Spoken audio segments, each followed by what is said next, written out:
ধনাঢ্য পিতা ছিলেন, প্রচুর সম্পত্তি, একজন পিতা প্রচুর সম্পত্তি, তার 4টি ছেলে রয়েছে, প্রচুর সম্পত্তি, 4টি ছেলে রয়েছে। 4টি ছেলেকে বৃদ্ধকালে পিতা ডেকে বললেন, ও আমার পুত্রেরা শোনো শোনো শোনো, সবাই গেলেন। তাহলে কি ব্যাপার বলুন, আপনি আমাকে কেন রাখছেন বলুন। তারা বলছে, আমার তো প্রচুর সম্পত্তি, আমি সেই সম্পত্তি তোমাদের সমানভাবে 4 ভাগে ভাগ করে দিচ্ছি। তাহলে তাই হোক, আপনি ভাগ করে দিন, আপনার সম্পত্তি আপনি আমাদের ভাইদের মধ্যে ভাগ করে দেন। তাহলে ঠিক আছে, তাই হোক, ভাগ করে দিন। আমি বুঝতে পারছি তো কথাগুলো, বুঝতে পারছেন তো? 4টি সম্পত্তি ভাগ করে দিল। তা বলে পিতা শর্ত আছে, শোনো। কি শর্ত পিতা? তাহলে আমি ঠিক 1 বছর পর আমি হিসাব দেব। বলে কিসের হিসাব? বলে তোমরা আমার সম্পত্তি পেয়ে তোমরা নিজেদের কতটা বাড়াতে পেরেছ, আমি সেটা হিসাব দেব। ঠিক 1 বছর তোমাদের সময় দিলাম। তাহলে তাই হোক, আপনি 1 বছর সময় দিলেন, আমি আপনাদের হিসাবটা আমি বুঝিয়ে দেব। ঠিক আছে, ক্রমে ক্রমে 1 বছর অতিবাহিত হল। 1 বছর পার হয়ে গেল। 1 বছর অতিবাহিত হওয়ার পর পিতা সবাইকে একসঙ্গে ডাকলেন, তোমরা এসে শোনো। তা বলো, কতটা বাড়াতে পেরেছো বলো। বড়টা বলছে, পিতা আপনি দিয়েছিলেন 1 গুণ, আমি করছি 3 গুণ, মানে 4 গুণ। বাহ, দারুণ করেছো, তোমার 4 গুণে আর কিছু করা লাগবে না, তোমার এবার বসে দিয়ে তোমার জীবনটা চলে যাবে, আর কিছু করা লাগবে না, ওতেই হবে। তাহলে ঠিক আছে। তারপরে বিজয়কা তুমি কতটা বলছো বলো। বিজয়কা বলে, পিতা আপনি দিয়েছিলেন 1 গুণ, আমি করেছি 2 গুণ, মোট 3 গুণ। তা এইবার খারাপ দিচ্ছে, বড় করে একটু কম হলো, খারাপ তো নয়, তোমার এটা চলে যাবে, তোমার কিছু করার দরকার হবে না। পিতা আশীর্বাদ করবে। সেজোকা তুমি কতটা করেছো বাবা বল। সেজোকাকে বলা হয়, সেজোকা বলছে, পিতা আপনি দিচ্ছেন 1 গুণ, আমি করেছি 1 গুণ।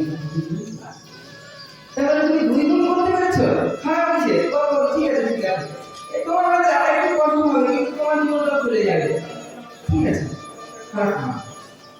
তারপর আবার ছোটকে জিজ্ঞেস করা হবে, ছোটকা তুমি কতটা করেছো।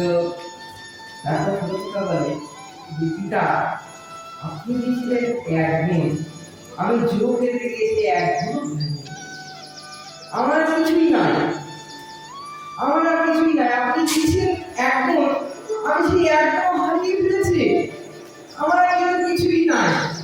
ছোটকা কাঁদছে, আমার কি হলো, পিতার বন্ধুরা লুকিয়ে কাঁদছে, ছোটকা কাঁদছে। তা কাঁদছো কেন?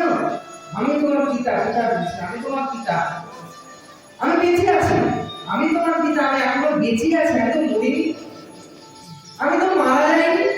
তুমি তোমার কাঁদছো কেন? আমি তো তোমার পিতা, বেঁচে আছি, ভয় করো না, আমি বেঁচে থাকাকালীন তোমার বিন্দুমাত্র কষ্ট হবে না, বিন্দুমাত্র কষ্ট হবে না। তাহলে আপনি বলছেন কষ্ট হবে না, তাহলে হয়তো হবে না, আপনি আশীর্বাদ করুন। বড়টা একটা কাজ করে দেখি। বলে কি করবো পিতা? বড়টা আমার শয়ন কক্ষে যাও। শয়ন কক্ষে গিয়েছে। তারপর বলছে শয়ন কক্ষে গিয়ে যে আমার ঘরে একটা লোহার সিন্দুক রয়েছে, আমার ঘরে একটা লোহার সিন্দুক রয়েছে, সেই সিন্দুকের মধ্যে একটা ছোট্ট কালো রঙের পাথর রয়েছে, যেমন তা এবার বলছেন পাথরটা দিয়ে কি হবে? পাথরটা আনতে বলে, কালো পাথরের এই জগতে কি বা দাম আছে, একটা কালো পাথরের। তা বললেন তুমি নিয়ে এসো না, পাথরটা জগতে কি দাম নেই। বললেন বড় তুমি যেহেতু সবার বড়, তোমাকে আমি বলি এটা হচ্ছে চিন্তামণি পাথর। তা এই চিন্তামণি পাথরটা কি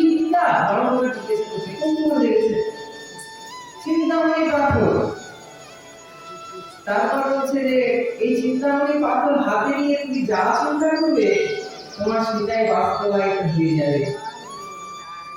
জয় জয় রাম রাম। এবার বলছে তুমি যা চিন্তা করবে তাই সত্যি হয়ে যাবে। তাহলে এটা আমার কথা চমৎকার কথা হলো। চিন্তা হচ্ছে তুমি যদি হাতে নিয়ে মনে করো আমার প্রচুর ধন সম্পত্তির প্রয়োজন, তোমার প্রচুর ধন সম্পত্তি হবে, তুমি যদি মনে করো আমার কিছুই দরকার নেই, তাহলে কিছুই হবে না। বোঝা গেল না? কিছুই হবে না। চিন্তামণি পাথরের হচ্ছে যাই গুণ। এবার আমাদের বুঝতে হবে, তখন লেগেছে ঝামেলা, তখন লেগেছে চার ভাইয়ের ঝামেলা।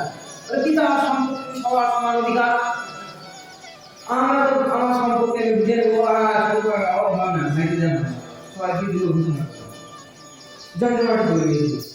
পিতা আমার বুঝে আমি পিতা আমার সম্পত্তি আমি কাকে দেবো না দেবো সেটা তো তোমাদেরকে জানতে লাগবে না, তোমাদের তো বলা লাগবে না। আমার সম্পত্তি আমি কাকে দেবো না দেবো সেটা আমার একান্ত ব্যক্তিগত ব্যাপার, হ্যাঁ না?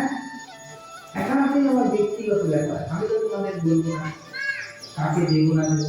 তখন এই কথা বলার পর ছোট মাকে সেই চিন্তামণি পাথরটি দিলেন। এবার বুঝবার বিষয় বস্তু থাকে, এতক্ষণই গল্পটা বললাম তার বুঝবার বিষয় বস্তু থাকে, সেটা না বলে তো কথা সামনে হয়ে যাবে।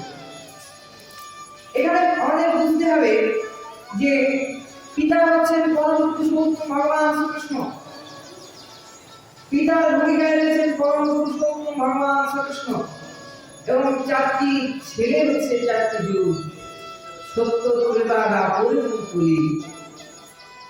প্রথম সন্তান চারকে বিরাট করেছে সত্যযুগের মানুষদের প্রতিভা অসীম, তার তুলনায় কলিযুগের কিছুই নাই। আমরা নিশ্চয় বিকারে বাস্তব কিছুই নাই আমাদের। তাহলে চিন্তামণি পাথরটা দিয়ে দিলাম। চিন্তামণি পাথরটা হচ্ছে এই ভাগবত কথা, এই ভাগবত আলোচনা, এই গীতা ভাগবত মাহাত্ম্য। তাহলে এই গীতা ভাগবত মাহাত্ম্যকে হাতে নিয়ে যা কল্পনা করুন তাই বাস্তবায়িত হবে। কিরকম কল্পনা?